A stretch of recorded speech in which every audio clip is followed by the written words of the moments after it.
Bonjour, alors aujourd'hui je voudrais vous montrer une fonction de la communication qui est enseignée aussi par le PECS pour pouvoir demander de l'aide. Alors chez PECS, donc il propose ce pictogramme là qui est, voyez, assez gros et en forme de main pour que l'enfant puisse demander de l'aide. Alors donc vous pouvez le trouver donc sur internet et le commander sur PECS Pyramide. Sinon, donc moi en fait je l'ai adapté en faisant simplement donc un pictogramme où c'est marqué aide-moi, parce qu'en même temps ça va m'aider à vraiment visualiser ce que je dis au moment où l'enfant va me donner le pictogramme. Je vais lui dire donc aide-moi, donc on va l'inciter à demander de l'aide en disant aide-moi. Donc bien sûr au départ, puisque l'enfant n'a pas de langage verbal, il ne peut pas s'exprimer verbalement, donc on va passer par le picto aide-moi. Alors le principe pour enseigner cette fonction, donc c'est le même en fait que l'échange pour l'étape numéro 1 où l'enfant donc apprend à communiquer en échangeant une image. Sauf que là, en fait, on va être dans une situation où vous allez mettre l'enfant en difficulté pour qu'il ait justement besoin d'aide. Et lui, il va avoir le pictogramme aide-moi donc juste devant lui, donc celui-ci ou celui de PECS Pyramide. Il va avoir donc le pictogramme juste posé devant lui, et donc un incitateur physique peut se positionner derrière l'enfant, et lorsqu'il est en difficulté, alors par exemple ça peut être pour mettre son blouson, ça peut être pour ouvrir le bouchon d'un feutre, ouvrir un pot de confiture, ouvrir un pot de Nutella, ouvrir son yaourt par exemple, enlever l'opercule de son yaourt.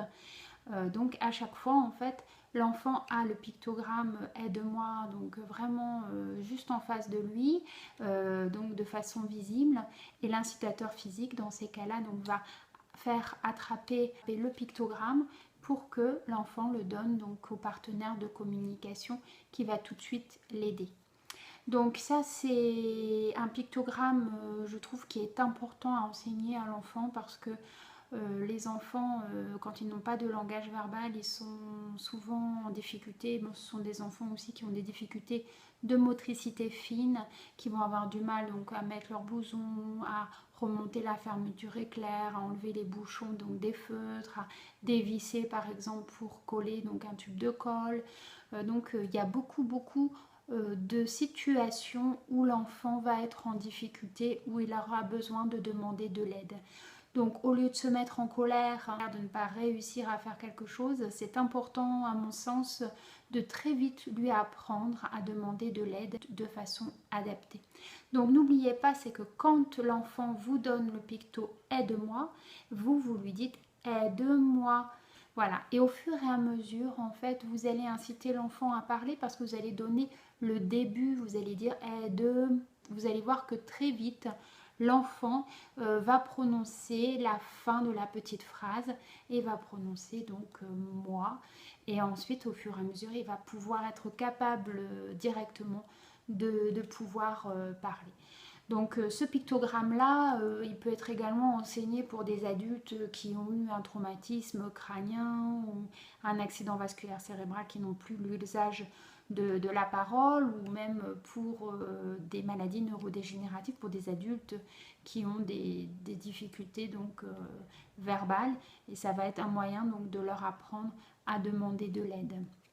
Donc je vais vous dire quelques situations où vous pouvez enseigner donc à votre enfant à demander de l'aide. Donc par exemple il faut absolument que vous pensiez à mettre le pictogramme aide-moi juste à l'endroit de son blouson par exemple, donc là où dans l'entrée, là où vous accrochez le blouson, où il doit mettre son blouson, qu'il est vraiment à portée de main pour qu'il puisse vous demander de l'aide. Alors bien sûr l'idéal c'est de l'avoir dans son classeur. Le classeur, donc on essaie de le véhiculer toujours, qu'il soit vraiment à portée de main de l'enfant, mais c'est vrai que c'est pas toujours évident. Donc moi je conseillerais ce picto là éventuellement d'en avoir plusieurs dans la maison. Normalement le classeur vous devez l'avoir goûté, donc par exemple là vous allez donner le yaourt à l'enfant mais sans l'ouvrir. donc pour que l'enfant puisse vous demander de l'aide. Donc là, mettez toujours le picto aide-moi au-dessus du classeur, c'est-à-dire vraiment en couverture, hein, que l'enfant puisse accéder très rapidement, puisque voilà, dans les activités d'école également, en classe, il faudra qu'il soit capable de demander de l'aide voilà, rapidement. Donc vous allez voir, parce que je vais vous faire des vidéos où je vais présenter des jeux donc, avec le PEX. Et donc vous allez voir que ce pictogramme là souvent sera sur mes planches.